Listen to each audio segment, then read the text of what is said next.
दो, रोशनी बंद करो। अच्छा सर्दी लगी, चलिए कोई बात नहीं, जब आप लोग को आवश्यकता लगे अपने हिसाब से ऑन कर लीजिएगा, ठीक है।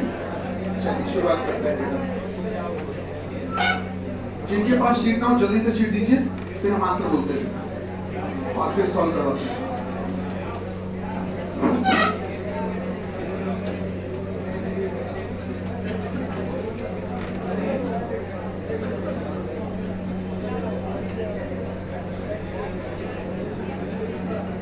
जिनके पास शीट ना हो प्लीज जल्दी से शीट ले लो, आंसर बोलते हैं फिर हम शुरू करेंगे। बहुत इंपॉर्टेंट टॉपिक है डेटा सफिशिएंसी।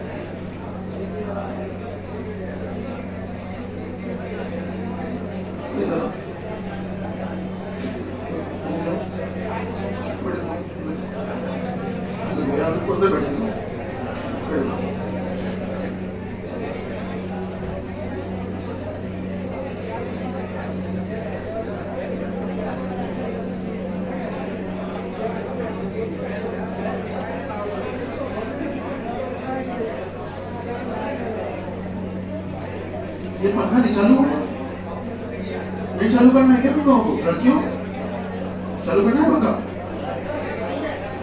चालू करवा दिया। ठीक हाँ यही से घुमा दो, 3 नंबर पर ठीक है। हाँ ठीक ओके, तो शुरू किया जाए बेटा। सभी को शीट मिल गई भैया? जिनके पास शीट ना हो जल्दी हाथ उठाओ, फिर हम शीट दिलवाएं। और बेटा शीट पास करो। और किसी के पास शीट ना हो हाथ उठाइए जल्दी से। जिसके पास डेटा सफिशिएंसी की शीट ना हो जल्दी से हाथ उठाइए भैया, जल्दी से हाथ उठाइए। कोई ऐसा जिसके पास शीट ना हो?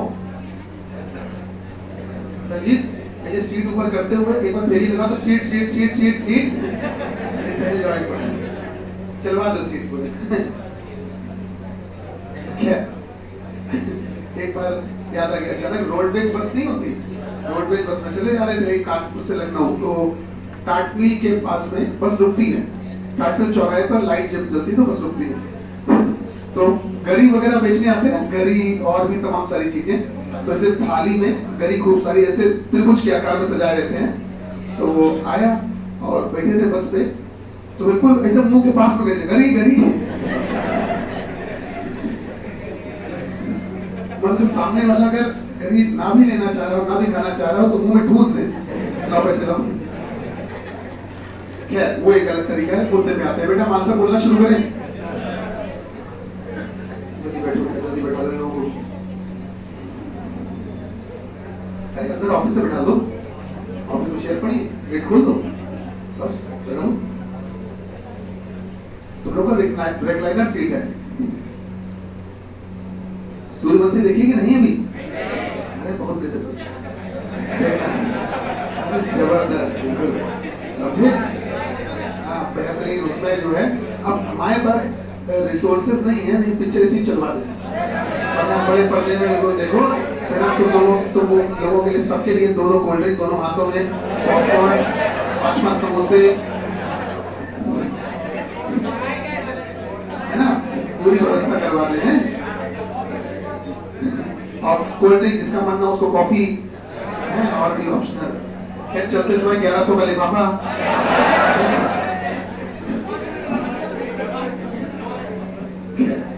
जल्दी बैठो बेटा, जल्दी बैठो, शुरू करें।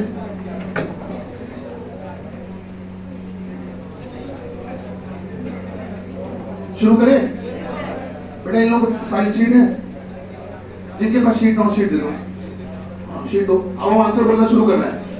सुनो, आपको करना ये है, जैसे मैं आंसर बोल रहा हूं आपको करना ये है, जैसे क्वेश्चन नंबर 1 का आंसर हमने बोला ए, मान लो ए, तो आप उसके आगे लिख लेना ए, ऐसे लिख लेना।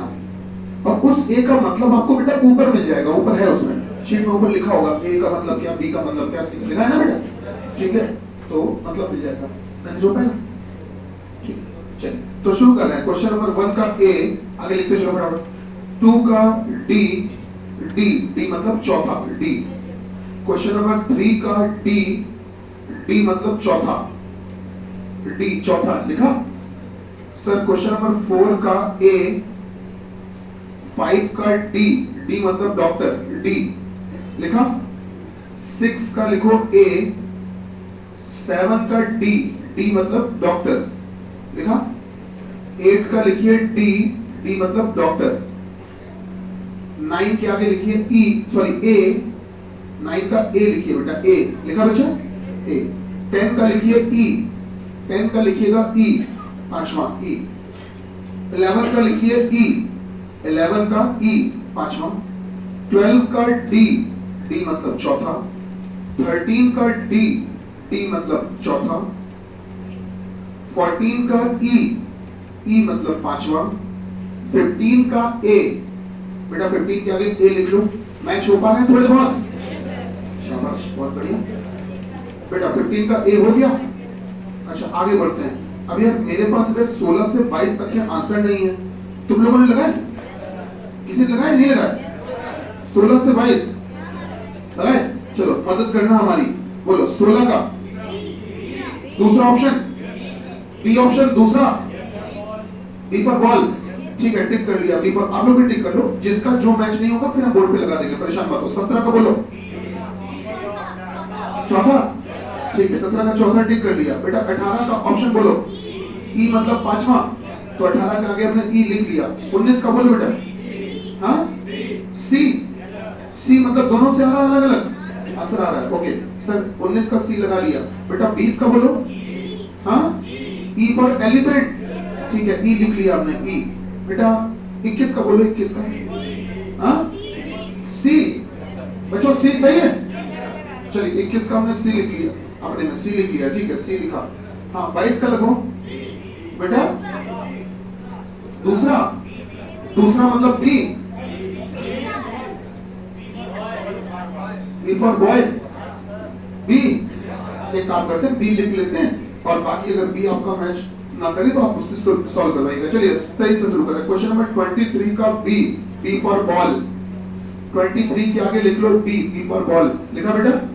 24 का लिख लो डी, डी फॉर डॉक्टर वाला, डी। 25 का लिखो सी। 26 का लिखो ए। 27 का लिखो बेटा ए। 28 का लिखो ए। 29 का लिखिएगा ई। 30 का लिखिएगा ई, और 31 का लिखिएगा डी, डी फॉर डॉक्टर। ठीक है बेटा, चलिए शुरू करते हैं। आइए शुरू करते हैं पहले पन्ने में। बिल्कुल हम देखिएगा, ऐसा है कि हम एक तरफ से सवाल लगा रहे हैं सारे, क्योंकि हो सकता है कि किसी को कोई क्वेश्चन नहीं आया, किसी को कोई दूसरा नहीं आया, तो इसलिए स्थितियां अलग अलग हो सकती हैं। और क्वेश्चन कोई बहुत ज्यादा नहीं है, हम लोग स्पीड से सॉल्व करेंगे तो मैक्सिमम कर भी सकते हैं, है ना। चलिए आइए देखते हैं। बस आपका काम यह है कि आप फटाफट से सामने से देखकर नोट करते चलिएगा स्पीड से। समझना और नोट करना दोनों के लिए ही उतना ही समय है आपके पास। नोट करने का समय अलग से हम नहीं दे पाएंगे ना, थोड़ा सा समय नहीं तो फिर चला जाएगा इसी में ही सब कुछ। आइए शुरू करते हैं। तो मेरे ख्याल से शायद क्वेश्चन नंबर 1 हम लोग कल लगा चुके थे बेटा, 1 लगा चुके थे। अच्छा 2 भी लगा चुके थे, 3 भी लगा चुके थे, 4 नहीं लगाया था। आओ 4 नंबर देखते हैं, 4 नंबर देखते हैं, 4 नंबर देखते हैं। 4 में क्या कहा गया? अच्छा 4 देखेंगे उससे पहले हम ऑप्शन लिखे दे रहे हैं आपके। ऑप्शंस क्या क्या है? ए ऑप्शन का मतलब होता है कि जब पहली जानकारी से आंसर आ जाए लेकिन दूसरे से आंसर ना आ पाए तब ए। बी का मतलब होता है जब पहले से आंसर नहीं आ पाएगा लेकिन दूसरे से आ जाए। सी का मतलब होता है कि जब पहले से भी आ जाए और दूसरे से भी आ जाए तब सी। डी का मतलब होता है जब दोनों से ही ना आ पाए, ना पहले से ना दूसरे से, दोनों से अकेले अकेले अलग अलग भी आंसर नहीं आ पाएगा और दोनों को मिलाकर देखें तब भी नहीं आ पाएगा, तो होता है डी। और ई का मतलब होता है जब दोनों को मिलाकर आंसर आए तब होता है बेटा ई। ठीक है, आइए क्वेश्चन नंबर 4 पे आइए। क्वेश्चन नंबर 4 देखिए क्या है बेटा, समझो। 4 में हमसे कहा गया प्रत्येक जो स्वस्थ है फुटबॉल खेल सकता है। आपके लड़कों में से कोई भी स्वस्थ नहीं है, मतलब ये कहा गया प्रत्येक, हर वह इंसान जो स्वस्थ है वो फुटबॉल खेल सकता है। और सुनिए, आपके लड़कों में से कोई भी लड़का स्वस्थ नहीं है। इसका मतलब आपका कोई भी लड़का फुटबॉल नहीं खेल सकता। सही बात है। उन्होंने ये कहा था कि प्रत्येक जो स्वस्थ है वही फुटबॉल खेल सकता है। सही बात है। और आपका कोई भी लड़का स्वस्थ नहीं है, इसका मतलब आपका कोई भी लड़का फुटबॉल नहीं खेल सकता, यही मतलब हुआ। ठीक, अब पहली जानकारी देखो, तुम्हारे लड़कों में से कोई भी लड़का फुटबॉल नहीं खेल सकता है। क्या ये जानकारी ऊपर दिए गए प्रश्न से ये बात निकल रही है? तो पहला तो सही हो गया बेटा। क्वेश्चन नंबर 4 में बताइए पहला सही है कि नहीं? दूसरा बोलो बेटा, दूसरे में क्या कहा गया? आपके लड़कों में से एक फुटबॉल नहीं खेल सकता। बेटा एक फुटबॉल नहीं खेल सकता कि सारे? आपके सारे ही लड़के अस्वस्थ हैं। जब सारे ही अस्वस्थ हैं तो फिर कोई भी नहीं खेल पाएगा, तो इसका मतलब दूसरी वाली बात गलत। आंसर बोलो क्या? आइए क्वेश्चन नंबर 5 की बात करते हैं बेटा। 5 में ये कहा गया, केंद्र की ओर मुंह करके वृत्ताकार बेंच के गिर चारों तरफ एस क्यू आर एवं टी। क्यों 4 लोग हैं? 4 लोग बैठे हो, सभी लोग बोर्ड पे ध्यान दीजिए। हमने इस प्रकार से 4 लाइनें बनाई और ऐसे गोल बेंच बना दी, और गोल बेंच बनाने के बाद ये केंद्र बना दिया, ठीक है। और केंद्र की ओर मुंह करके हमने 4 लोगों को बैठा दिया। बेटा ये फेस है, ये चेहरा है। केंद्र की ओर मुंह करके हमने 4 लोगों को बैठाना है। सर एक व्यक्ति यहाँ बैठेगा, एक व्यक्ति यहाँ बैठेगा, एक व्यक्ति यहाँ बैठेगा, एक व्यक्ति यहाँ बैठेगा, और ये जो लोग बैठेंगे ये सभी लोग अंदर केंद्र की ओर देख रहे होंगे, केंद्र की ओर, अंदर केंद्र की ओर सभी लोग। शुरू करते हैं। तो हमसे पूछा क्या गया, पढ़िए क्वेश्चन नंबर 5 में पढ़िए कि एस के एकदम बाएं कौन है। हमसे पूछा है कि बताइए भाई एस के एकदम लेफ्ट, एस के एकदम बाएं कौन है, ये हमसे पूछा है। चलो कोई बात नहीं, अब पहली जानकारी पढ़ो। पहली जानकारी में क्या कहा गया? एस टी के बाएं दूसरे स्थान पर है। जो एस है वो टी के बाएं दूसरे स्थान पर है। किसके बाएं दूसरे स्थान पर?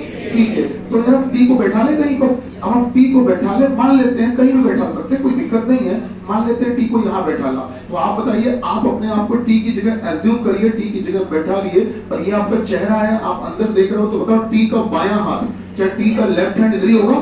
टी के बाएं दूसरा, तो बेटा 1 2, क्या एस यहाँ लिखना उचित रहेगा?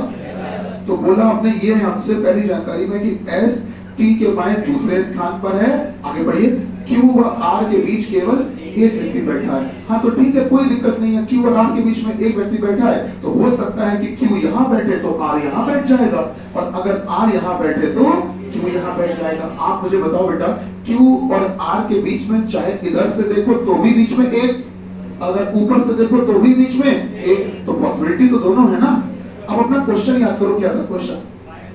एस के एकदम लेफ्ट, इमीडिएट लेफ्ट, एस के एकदम बाएं कौन? तो आप सभी अपने आप को एस की जगह मानो, एज्यूम करो, बैठा लो, और आप नीचे देख रहे हो, तो आप बताओ एस का बायां हाथ इसी तरफ होगा? तो एस के एकदम बाएं क्या कंफर्म बता पाओगे कौन सा है? वो क्यू भी हो सकता है और आर भी। तो यार पहली जानकारी से तो हम कंफर्म नहीं बता पा रहे, कटअप लगा दिया। अब आ जाइए दूसरी जानकारी। दूसरी जानकारी में क्या कहा गया? दूसरी जानकारी की बात करें तो फिर से वही बात कि कितने लोगों को बैठाना है? 4। हमने गोला बना दिया, ठीक है, और ये सभी लोग अंदर केंद्र की ओर देख रहे हैं, केंद्र की ओर देख रहे हैं। शुरू करते हैं। बोला क्या गया? आर टी का निकटतम पड़ोसी है। आर जो है वो टी का निकटतम पड़ोसी है। यह कौन सी बात हुई? आर अगर टी का निकटतम पड़ोसी है, तो मान लो टी यहाँ बैठा है, तो निकटतम पड़ोसी अगर है तो बताइए आर इस तरफ भी हो सकता है और इस तरफ भी हो सकता है। बताओ हो सकता है कि नहीं? अगर टी का पड़ोसी है तो इधर भी हो सकता है, इधर भी हो सकता है। खैर आगे बढ़िए। टी एस का निकटतम पड़ोसी नहीं है, तो टी अगर एस का निकटतम पड़ोसी नहीं है तो एक कॉमन सेंस लगाना। अगर टी अगर एस का पड़ोसी नहीं है तो मतलब टी के बगल में इधर भी एस नहीं बैठ सकता और इधर भी एस नहीं बैठ सकता, तो एस के लिए तो फिर एक ही जगह बसती है, यही बसती है। क्यों ऐसा ही है? अच्छा, अब आर तो मान लो इन्हीं में से कहीं आएगा, एक आदमी और भी तो बचा है, क्यू। तो अगर क्यू की बात करें तो क्यू बेटा इधर भी हो सकता है, उधर भी हो सकता है। तो अगर क्यू इधर तो आर उधर, और अगर आर इधर तो क्यू इधर। तो इस हिसाब से देखोगे क्या आप बता पाओगे कि एस के एकदम बाएं कौन?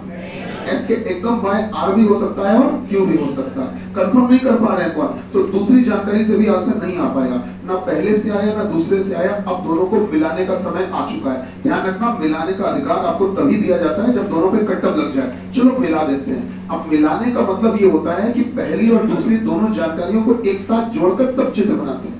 तो पहली जानकारी के हिसाब से तो चित्र ये बन ही गया था। अब एक काम करो, दूसरी जानकारी को पढ़ो और उसको भी इसी में इस्तेमाल कर दो। दूसरी जानकारी क्या थी? दूसरी जानकारी आर टी का निकटतम पड़ोसी है, तो आर अगर टी का निकटतम पड़ोसी है तो आर तो ये भी सही हो सकता है, तो ये भी सही हो सकता है। आप बताओ क्या दोनों ही जगह पे आर सही हो सकता है कि नहीं? इस आर के भी पड़ोस में टी हो जाएगा, इस आर के भी पड़ोस में हो जाएगा, तो आर तो दोनों जगह सही हो सकता है। खैर आगे बढ़ो।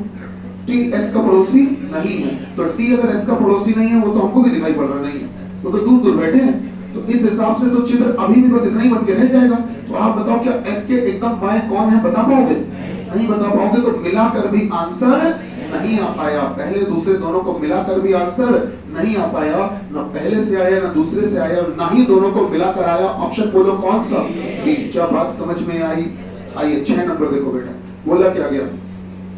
बिंदु L के संबंध में बिंदु P कितनी दूर है? बिंदु L के संबंध में बिंदु P कितनी दूर है? आइए देखते हैं। मतलब इन्होंने ये कहा कि L से देखने पर P जो है वो कितनी दूर है, बता लेंगे, कोई दिक्कत नहीं है।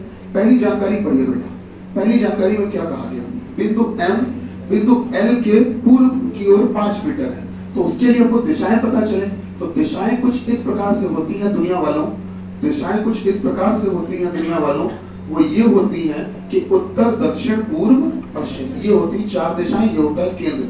पढ़िए पहली जानकारी, M बिंदु L के पूर्व में है, तो L के पूर्व में है, तो बेटा अगर L के पूर्व में है तो मान लेते हैं L यहाँ पे है, सेंटर में शुरुआत करनी पड़ेगी, तो L के पूर्व में है। तो आप मुझे बताइए L के पूर्व में है, क्या आपके हिसाब से बताइए क्या हमने M को सही लिखा कि नहीं लिखा?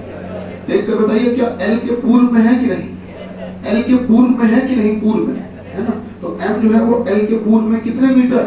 5 मीटर, ठीक है 5 है। आगे पढ़िए, बिंदु O बिंदु L के पश्चिम में 3 मीटर, यार L के पश्चिम में 3 मीटर, तो बेटा अगर L के पश्चिम में 3 मीटर होगा तो इधर होगा शायद, इधर ही तो है पश्चिम, और कितने मीटर? 3 मीटर। कौन है ये? O।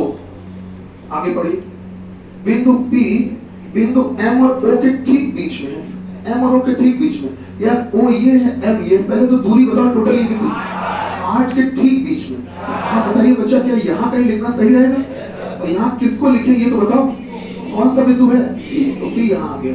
अगर P यहाँ आ गया इसका मतलब 4 इधर होगा, 1 ही होगा, 1 सही तो लिखा हमने, ठीक है। अब इनका क्वेश्चन याद करो क्या था? L के सापेक्ष बिंदु L से देखने पर P कितनी दूर है, तो L से P की दूरी जाननी है। क्या L से P की दूरी आ गई? क्या पहली जानकारी से तो काम बन गया, सही बात है, ठीक। पहली जानकारी से काम बन गया, हमने उस पर सही का निशान लगाया, उसको हम भूल गए, उसको हम भूल गए। अब आ जाओ दूसरी जानकारी पर, अब आ जाओ दूसरी जानकारी पर। देखो क्या बेटा इससे भी कुछ भला हो पा रहा है, देखते हैं क्या इससे भी कुछ भला हो पा रहा है। आइए देखते हैं दूसरी जानकारी। बेटा दूसरी जानकारी में ये कहा गया बच्चा कि बिंदु S बिंदु L के पूर्व की ओर 6 मीटर है, तो हमको फिर से दिशाएं बनानी पड़ेगी 4। बेटा हमको फिर से दिशाएं बनानी पड़ेगी 4, बेटा फिर से दिशाएं हमको बनानी पड़ेगी 4। ये हो गई 4 दिशाएं, ये हो गया केंद्र बिंदु। बोला क्या गया? पढ़िए, बिंदु S बिंदु L के पूर्व की ओर 6 मीटर, तो बेटा L के पूर्व की ओर 6 मीटर, बच्चा L के पूर्व की ओर 6 मीटर। आप बताइए L के पूर्व की ओर 6 मीटर, क्या L के पूर्व की ओर 6 मीटर, हमने बताओ क्या L के पूर्व की ओर 6 मीटर सही बनाया? ठीक है, तो S जो है वो बिंदु L के पूर्व की ओर 6 मीटर है। आगे बढ़िए, बिंदु P बिंदु S के पश्चिम की ओर 5 मीटर, बिंदु S के पश्चिम की ओर 5 मीटर, तो अगर S के पश्चिम की ओर देखोगे तो इधर ही होगा 5 मीटर। तो एक काम करते हैं, हमको 5 मीटर बनाना है बेटा, हमको 5 मीटर बनाना है, तो 5 मीटर का मतलब एक काम करते हैं, S के पश्चिम की ओर 5 मीटर, तो इधर ही चलेगा। अब वैसे पूरी दूरी थी कितनी? तो 5 का मतलब लगभग इतना मान लें, ठीक है, तो 5 मीटर। और यहाँ कौन सा बिंदु है? P। अब ये बताओ ये पूरी कितनी हुआ करती थी? 6 में से ये कितना है? तो अगर बेटा ये 5 है तो इधर बचा कितना? 1। तो आप मुझे बताइए, अगर मैं आपसे क्वेश्चन की याद दिलाऊं तो क्वेश्चन आपसे क्या पूछ रहा था? सबसे ऊपर पढ़ो, क्वेश्चन क्या पूछ रहा था कि L के संबंध में P कितनी दूरी पर है। आप बताओ क्या L के संबंध में P की दूरी पता चल रही है? सर आंसर तो इससे भी आ रहा है, आंसर पहले से भी आ रहा है, दूसरे से भी आ रहा है। क्वेश्चन नंबर 6 का सही आंसर होगा सी होगा। आप में से जिसने भी सी लगाया वो सही है, और हमने जो आपको लगवाया वो गलत है। आप लोग सही है, अगर सी लगाया था किसी ने, आप सही थे बेटा। देखो हम जो आंसर आपको बोल रहे हैं वो किताब के आधार पर बोल रहे हैं, इसलिए मैं कह रहा हूँ किताब के आधार पर हमारा आंसर गलत हो सकता है। मेरी बात समझ रहे हैं? किताबों में सामान्यतः गलती होती है, इसलिए गलत हो सकता है। तो जब हम सॉल्व करेंगे तभी तो जान पाएंगे कि कौन सा सही कौन सा गलत। तो फाइनली बताओ, पहले से आंसर आ रहा है कि दूसरे से, कि दोनों से? दोनों से मिलाकर के अलग अलग? अलग अलग। ऑप्शन सी हो गया। आइए क्वेश्चन नंबर 7 हम लोग शायद कल कर चुके थे, हुआ था कल। आइए क्वेश्चन नंबर 8 पर आ जाओ बेटा। देखो 8वां क्या कह रहा है? 8वां कह रहा है कि टीम X ने कितने रन बनाए हैं। चलो कोई बात नहीं, टीम X ने कितने रन बनाए हैं, आइए देख लेते हैं। टीम एक्स ने कितने रन बनाए, बेटा इसको रब कर दे, ठीक है। टीम एक्स ने कितने रन बनाए, आइए बनाते हैं टीम। तो एक्स ने कितने रन बनाए, पहली जानकारी सुनो, मदद की गई है आपकी। मदद क्या की गई है, पहली, मैच का अंपायर ठीक से कहता है कि एक्स टीम के बल्लेबाजों ने यदि 2 रन अधिक बनाए होते ना, यदि 2 रन ज्यादा बनाए होते तो टीम 28 रनों से मैच जीत जाती। तो 2 रन ज्यादा बनाए होते तो 28 रन से टीम मैच जीत जाती, ठीक है। इसका मतलब ये कि 28 रन से मैच जीत जाती है, ठीक है ना। लेकिन इससे ये तो नहीं पता चला कि रन बनाए कितने। भाई हो सकता है, कॉमन सेंस लगाना, टीम एक्स ये हो सकता है एक कोई टीम वाई उसने भी कुछ रन बनाए होंगे, ठीक। तो अगर तुम्हें टीम एक्स को जितवाना है वाई से और वाई से जितवाना है 28 रनों से, तो इसका मतलब जितने भी वाई के बने होंगे उससे 28 रन ज्यादा इसके बनने चाहिए, बनने चाहिए कि नहीं बनने चाहिए। तो भैया ये तो पता चले कि वाई के बने कितने, तब तो हम 28 बढ़ाएं, हमको तो वाई के पता ही नहीं है, तो क्या हम एक्स के रन बता पाएंगे कितने। अच्छा अगर एक्स के पता चल जाते तो वाई के निकाल लेते हैं, लेकिन हमको ये पता ही नहीं कि वाई के कितने हैं, तो हम एक्स के कैसे बता पाएंगे। और दूसरी बात ये, कोई आप मुझे बताओ कोई अकेली टीम जीतती है क्या मैच खेलने पर, जब 2 टीमें होती तभी तो कोई जीतती है। कि हम कहते हैं अकेले इंडिया टीम का मैच चल रहा है, बताओ कौन जीतेगा, अकेले इंडिया टीम का चल रहा है भैया, ऐसा पॉसिबल ही नहीं है सर, कम से कम 2 टीमें तो होनी चाहिए ना, तब तो पॉसिबल हो पाएगा। तो सर इसलिए पहली जानकारी से तो कंफर्म नहीं हो पाएगा कि एक्स ने कितने बनाए, ठीक। शायद आप में से किसी के मन में ये बात आई होगी कि 26, शायद कहो आई हो, लेकिन 26 मत कह देना गलती से। रीजन क्या, 28 रन से टीम जीत जाती, लेकिन 28 रन से जीतती तब जब पता होता है कि कितने रन थे, उसमें 28 जोड़ते हैं तो बेकार है। दूसरी जानकारी बेटा, दूसरी जानकारी पढ़िए क्या बोला गया। कोच ठीक से कहता है कि टीम एक्स का बल्लेबाज 2 रनों से अपनी सेंचुरी से चूक गया। हाँ तो टीम एक्स के बल्लेबाज के बारे में आपको पता चल गया कि टीम एक्स का कोई एक बल्लेबाज है, कोई एक रहा होगा, कोई एक बल्लेबाज है, वो कितने पे आउट हो गया, 98 में मान लो आउट हो गया। अरे तो एक बल्लेबाज का पता चला है ना। आप बताओ टीम एक्स के बल्लेबाज के बारे में पूछे थे कि पूरी टीम के पूछे थे, पूरी टीम के। तो क्या बेटा पूरी टीम के पता चल पाए, नहीं चल पाए, तो दूसरी जानकारी भी क्या बात समझ में आई।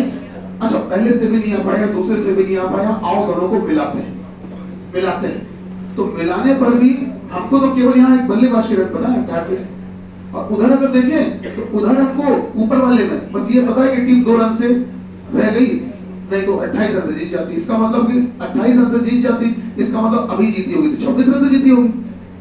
अगर 2 रन और बना लेती तो 28 से जीतती, इसका मतलब अभी कितने से जीती होगी, 26 से जीती होगी। तो ऊपर वाली जानकारी से तो हमको बस इतना ही पता है कि 26 से जीती, तो 26 से जीती है, लेकिन बने कितने हैं ये तो नहीं पता। तो बेटा मिलाकर भी काम नहीं बना। ऑप्शन बोलो कौन सा, डी चौथा।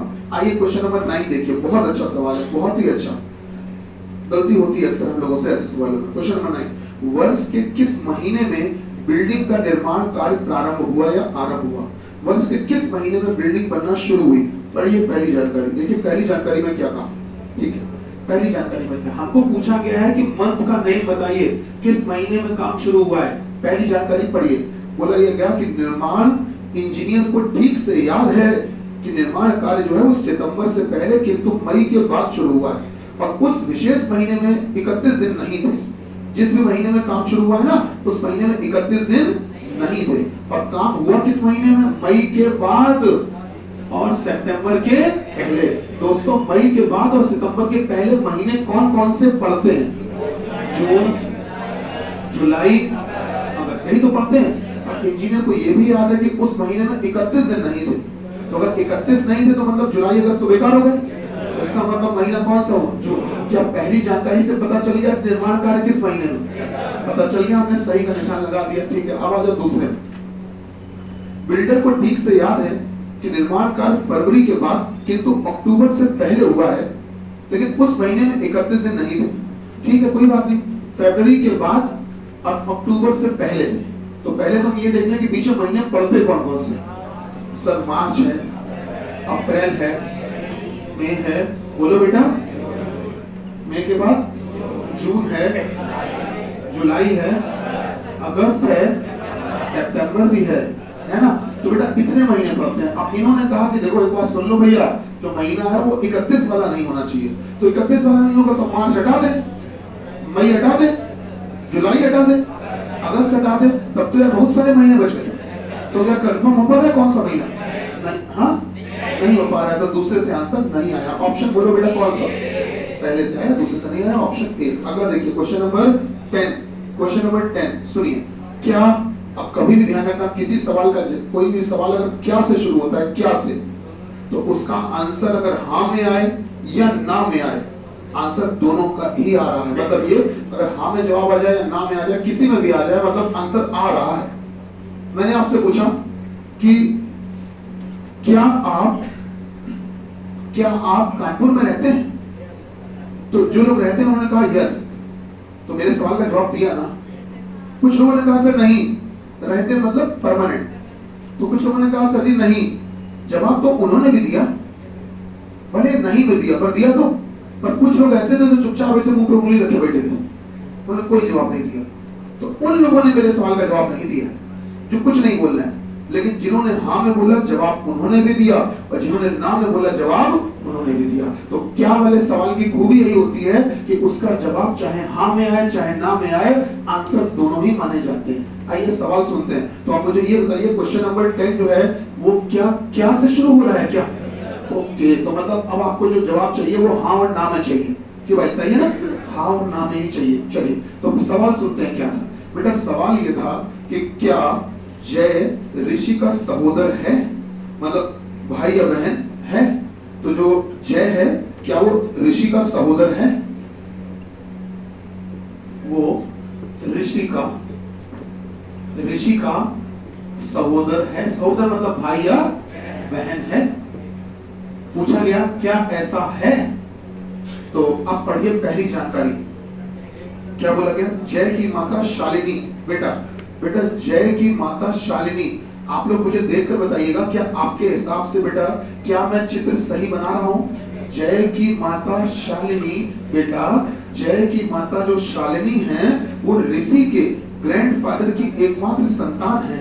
वो ऋषि के ग्रैंडफादर की एकमात्र संतान है। ऋषि के ग्रैंडफादर की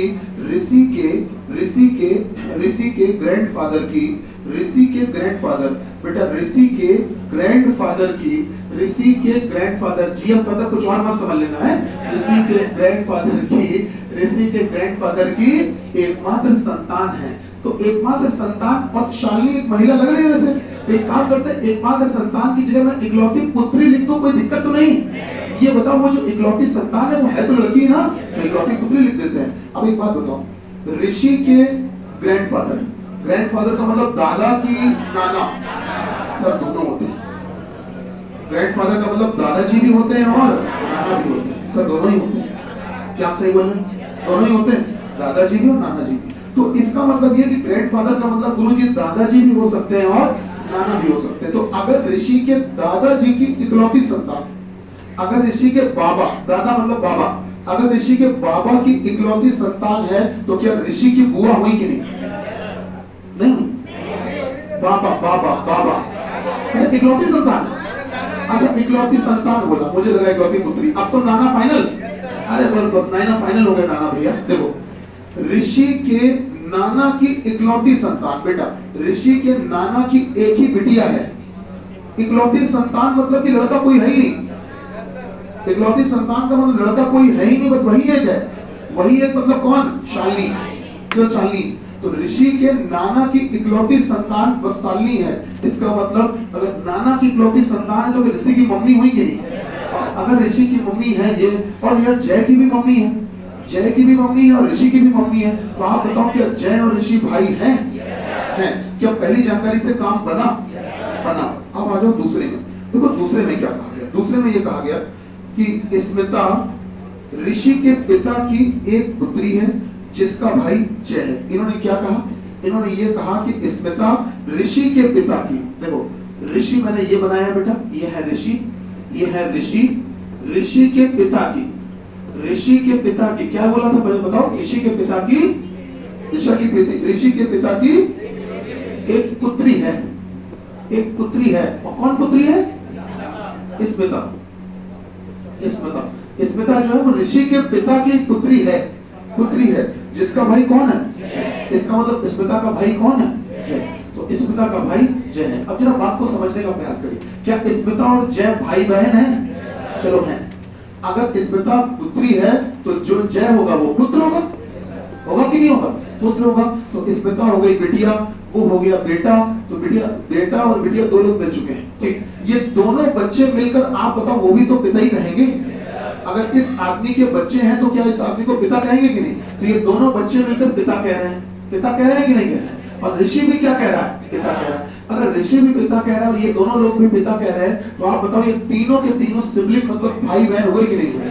अगर तीनों भाई बहन हुए तो इस हिसाब से भी तो जय और ऋषि भाई भाई हो गए। तो क्या दूसरे से भी आंसर आया कि नहीं आया? आया। तो यार आंसर पहले से भी आया, दूसरे से भी आया। ये बताओ मिलाने की जरूरत पड़ी कि अकेले अकेले आ गया? अकेले अकेले आ गया तो उसका सही आंसर होगा सी। लगा लो सी, सही कर लो, करेक्शन कर लो। इस क्वेश्चन का सही आंसर लगाइए सी। हमने आपको ई लगवाया था, आपने घर पर सी लगाया था?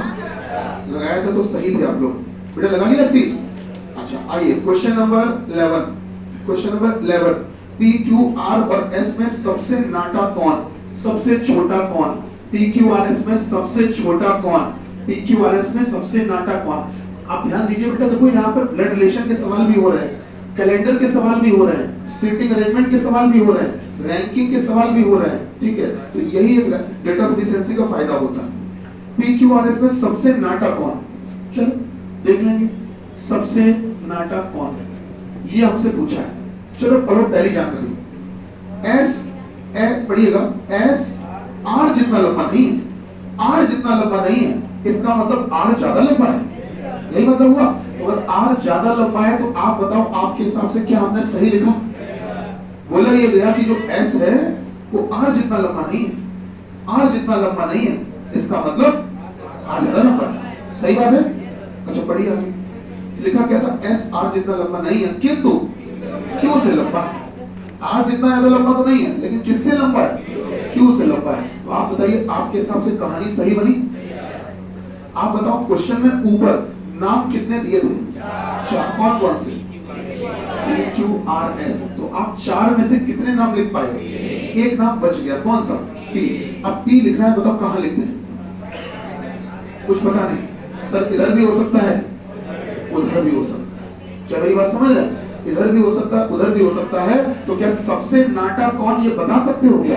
वो पी हो भी सकता है और नहीं भी। पहली जानकारी तो यार बेकार हो गई, हटाओ। दूसरी, आर सबसे लंबा नहीं है। अब इन्होंने कहा आर सबसे लंबा नहीं है, या 4 लोग थे, अब इन्होंने कहा आर सबसे लंबा नहीं है, तो मतलब सबसे आगे वाली इस कुर्सी पर कौन नहीं बैठेगा? तो हमने एक काम किया, आर लिख के काट दिया, आर नहीं बैठेगा। अरे तो आर नहीं बैठेगा तो कौन बैठेगा? हमें तो पता ही नहीं कौन बैठेगा। आप बताओ इस पर क्या बैठा दे, बता सकते हैं क्या? आप मुझे बता दिए कौन सा नाम कहां लिखते हैं, बोलो। आर नहीं लिख सकते तो क्या लिखते हैं, बोलो।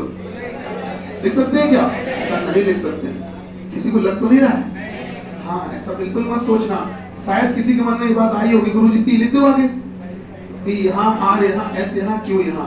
पर हमारी बात हमेशा ना रखना, जीवन में काम आएगी। क्या पहली वाली पे ध्यान देंगे तो दूसरी वाली पे ध्यान नहीं देंगे, और जब दूसरी वाली पे ध्यान देंगे तो समझ रही हो? पहली वाली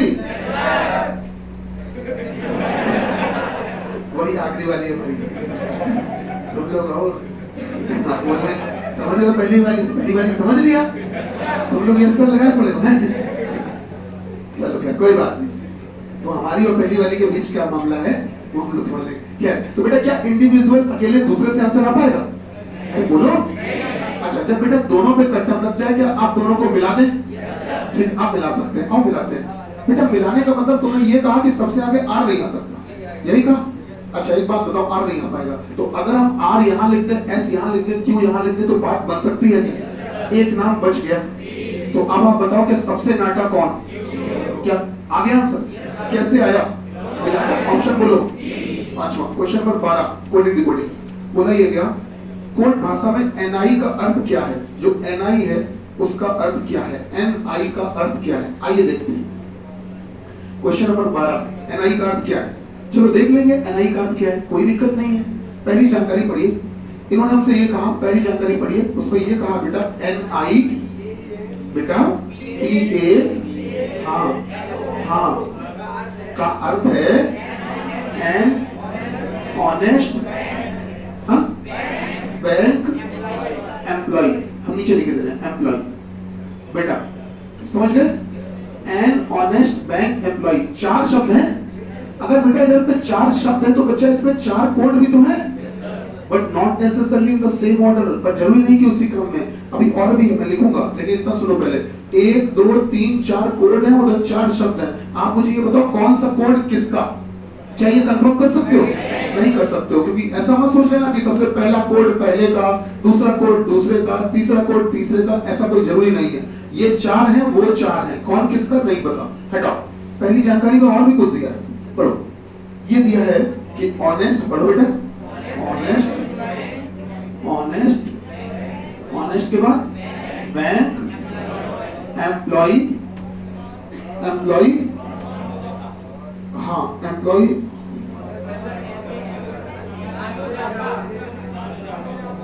दिया है क्या?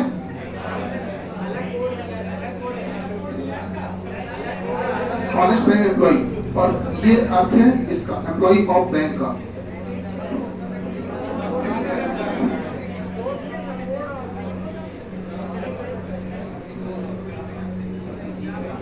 एक सेकंड हो जाएगा है बेटा, एक सेकंड रुक जाओ, बस एक सेकंड बचा, एक मिनट रुक जाओ, एक सेकंड रुक जाओ। एम्प्लॉय ऑफ बैंक इसमें नहीं बन पा रहा, क्या छोड़। तो बेटा सुनो, इसमें भैया, इसमें बेटा, इसमें यहाँ पर ऑनेस्ट बैंक एम्प्लॉय 3 शब्द हैं, और अगर हम ये वाले कोड मान लेते हैं तो कोड इधर नीचे 4 दिए, और अगर 4 दिए हैं तो उसके बाद जो दिया एम्प्लॉय ऑफ बैंक, तो इधर में भी 3 ही शब्द हैं, है ना, तो काम तो बन नहीं पा रहा है। ठीक है, एक काम करो, पहली जानकारी बेकार ही माने ले रहे हैं हम बेकार ही माने ले रहे हैं फिलहाल, क्योंकि जानकारी इम्प्रॉपर दी गई है। दूसरी पढ़ो, FINICA का अर्थ ये है, और TOFISAPI का अर्थ है reputed, reputed officer of bank, reputed होना चाहिए। ठीक है, तो 4 कोड 4 शब्द हैं, तो आप बताओ इन दोनों में कोई कोड कॉमन मिल रहा है क्या? FINICA, FI मिल रहा है, तो इससे तो FI का निकल के आ पाएगा। तो आपसे पूछा FI का था कि NI का था, NI का, तो इसका मतलब इससे भी नहीं आ पाएगा। तो बेटा आंसर ना पहले से आया ना दूसरे से आया। अच्छा, दोनों को मिला भी नहीं सकते क्योंकि पहली जानकारी गलत दे रखी है, तो इसलिए आंसर फाइनली क्या आएगा? डी, मतलब 14। क्लियर है बेटा? अच्छा आगे बढ़ते हैं। हम ये चाह रहे थे कि जैसे ये सवाल अभी हम लोगों ने किया और इसमें हम लोग सवाल को लगाने में असमर्थ रहे, मतलब जानकारी गलत तरीके से दी गई थी। कोई ऐसा सवाल जिसमें की जानकारी सही तरीके से दी गई, 17 नंबर, तो जिससे कम से कम एक आइडिया मिल जाए कि ऐसे क्वेश्चन करने कैसे। ठीक है, 17 नंबर लगा लेते हैं। आओ बेटा 17 नंबर लगा लेते हैं, आओ देखते हैं कैसे। 17 नंबर देखो बेटा, 17 में क्या कहा गया, 17 लगा लेते हैं। 17 में क्या कहा गया, देखो बेटा 17 में ये कहा गया कि बताइए गोन कैसे लिखा जाएगा, GONE कैसे लिखा जाएगा। नंबर 1 पढ़िए, कोड भाषा में gone are the days, gone are the days को क्या लिखा जाता है जरा बताओ। हाँ जी, हाँ जी, हाँ जी, PI। बेटा क्या इससे ये बता लोगे कि गॉन को कोड क्या दे दें? गॉन का कोड कौन सा बता पाओगे? नहीं बता पाएंगे। गॉन का कुछ भी हो सकता है भाई, 1 शब्द, 2 शब्द, 3 शब्द, 4 शब्द, 4 शब्दों के 4 कोड है, पर किस शब्द का कौन सा ये नहीं पता। पहली जानकारी बेकार है, हटाओ। दूसरी देखो, दूसरे में क्या कहा गया? फ्यू डेज, बोलो बेटा, आर, हाँ, देयर को क्या लिखा जाता है? KATAHADA लिखा जाता है। तो इसमें तो गॉन है भी नहीं। आप ध्यान से देखो, दूसरी जानकारी में कहीं गॉन है ही नहीं, तो गॉन का तो बिल्कुल नहीं बता पाएंगे, हटाओ इसको, बिल्कुल बेकार। तीसरी देखो, तीसरे में कहीं गॉन दिया है? दिया ही नहीं है, तो तीसरे से तो बिल्कुल नहीं बता पाएंगे। आपको पूछा किसका था? गॉन का। तो आप बताओ तीसरी जानकारी में कहीं पर गॉन है? नहीं है, तो तीसरे से तो बिल्कुल भी नहीं बता पाएंगे, तीसरे से तो बिल्कुल भी नहीं बता पाएंगे। तो तीसरी वाली जानकारी को भी हमने काट दिया, बिल्कुल भी नहीं बता पाएंगे, तीसरी जानकारी को हमने काट दिया। अब ना पहले से आया, ना दूसरे से, ना तीसरे से। अब तरीका सुनना, मेरी बात ध्यान सुनना। अब नियम ये होता है, लोग क्या करते हैं, लालच में आ जाते हैं, तो तीनों को एक साथ मिला देते हैं। मत करना। तरीका ये होता है कि सबसे पहले आपको पहले और दूसरे को मिलाना है। क्रम ये होता है, सबसे पहले दूसरे को मिलाओ, पहले दूसरे को मिलाओ, अब ये बताओ, यहां पर 4 शब्द और इसमें भी 4 शब्द, क्या इन चारों शब्दों और इन चारों शब्दों में कोई शब्द कॉमन है? कौन? आर द डेज, बोलो। आर है और मतलब आप ये कह रहे हो कि गुरुजी आर डेज दोनों में है। सही बात है। अगर आर डेज दोनों में है तो जाहिर सी बात है दो तो कोड भी कॉमन होंगे। कौन कौन से 2 कोड कॉमन है? ठीक है, टी है और टी है। तो ठीक है, इससे तुमको ये पता चल गया कि भाई आर डेज के कोड वो दोनों हैं, लेकिन हमको पूछा किसका था? कौन था? बेकार हो गया, नहीं मिल पाया। पहला दूसरा चेक कर लिया, अब आप पहले दूसरे को चेक कर चुके हो, अब नंबर आया दूसरे तीसरे का। नहीं नहीं, क्रम नहीं होगा, ध्यान रखना, इसी क्रम चलना। पहला दूसरा देख चुके हैं, अब आप दूसरा तीसरा देखो।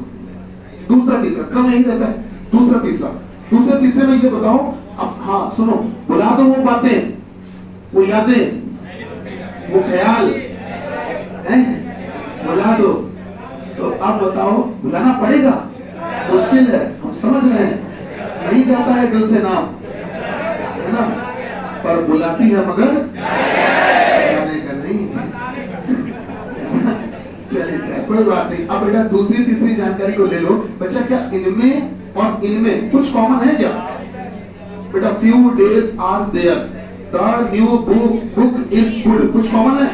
सर कुछ कॉमन ही नहीं है, तो बिल्कुल बेकार है। बेटा जी पहला दूसरा चेक कर चुके, दूसरा तीसरा चेक कर लिया, अब नंबर आएगा तीसरा और पहला। तीसरा और पहला क्या समझ पा रहे हो?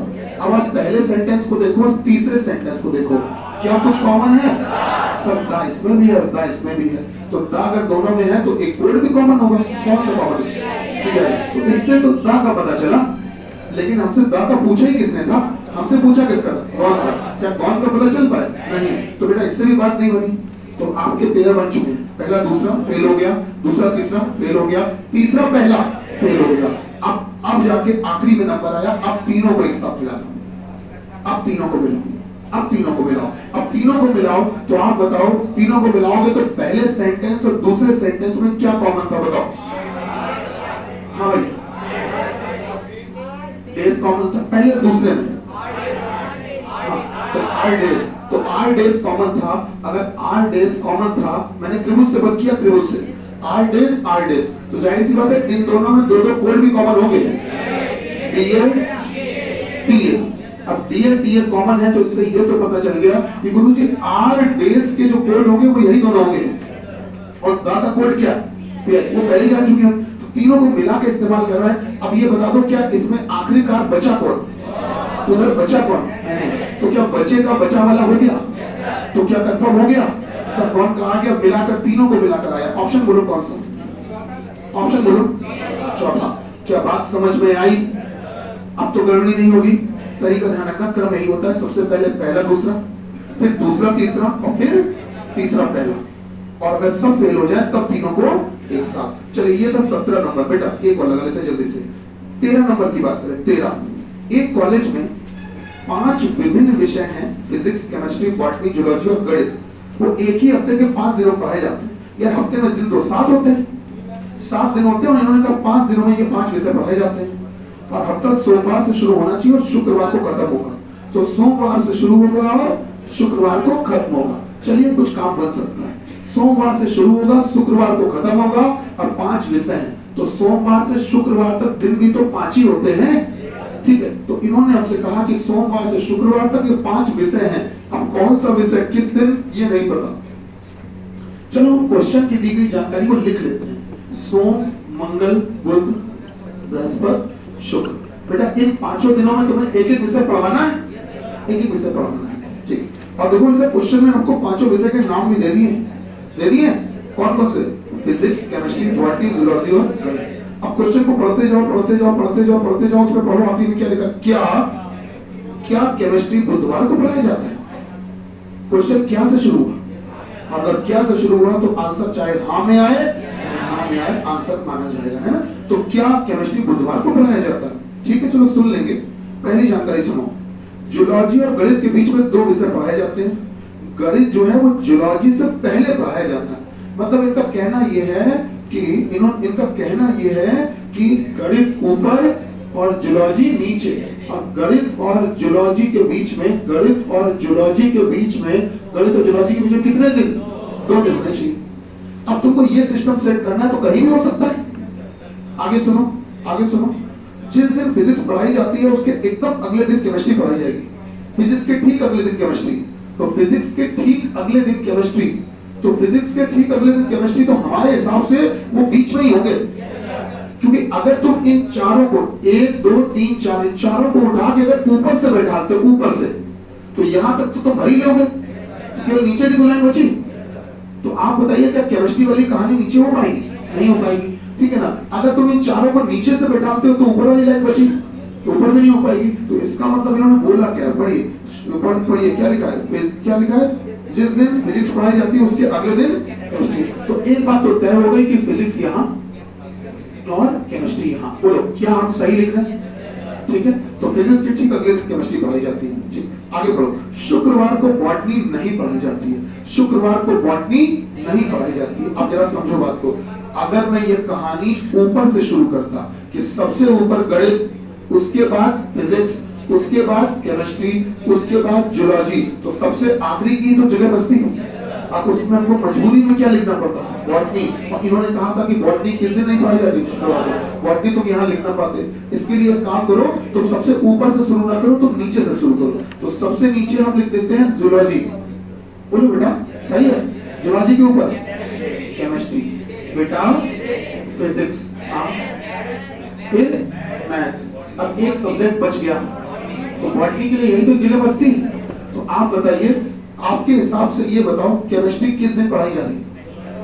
बृहस्पति को। अपना क्वेश्चन याद करो क्या था? क्वेश्चन याद करो क्या था? क्या केमिस्ट्री बुधवार को पढ़ाई जाती है? आपने कहा नहीं। केमिस्ट्री किस दिन पढ़ाई जा रही है? बृहस्पति। तो सवाल का जवाब निकाल लिया। इन्होंने पूछा था क्या ऐसा है? तुमने कहा नहीं। तो आंसर तो आया ना, आंसर तो आया ना, चाहे हाँ में आया चाहे ना में आया, आंसर आया।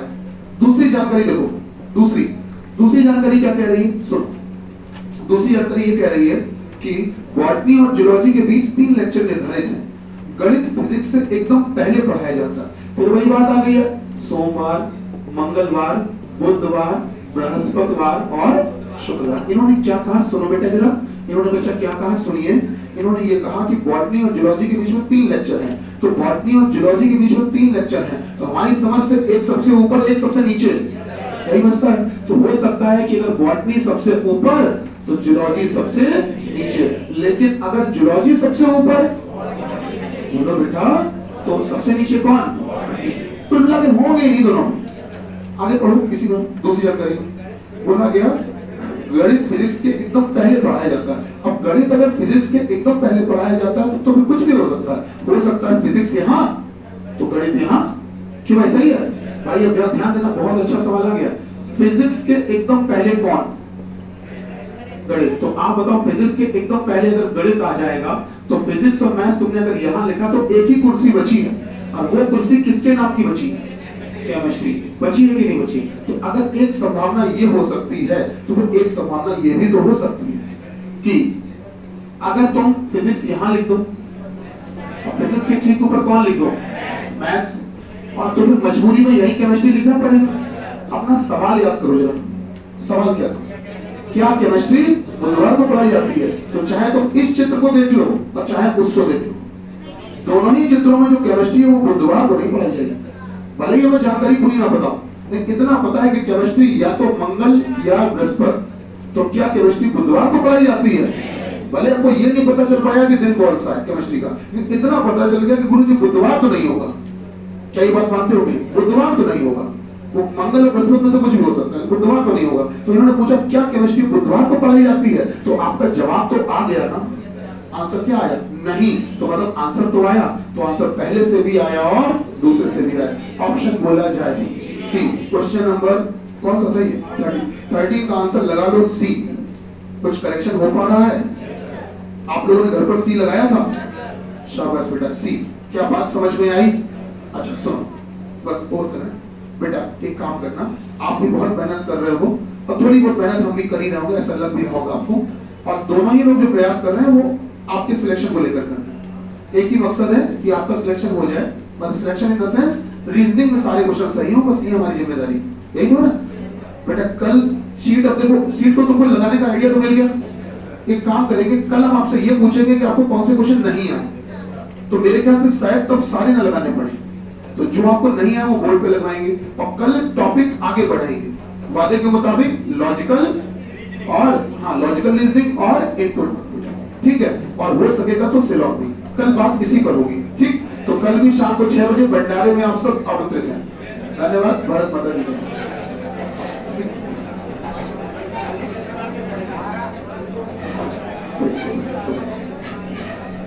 उम्मीद सेंटर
सर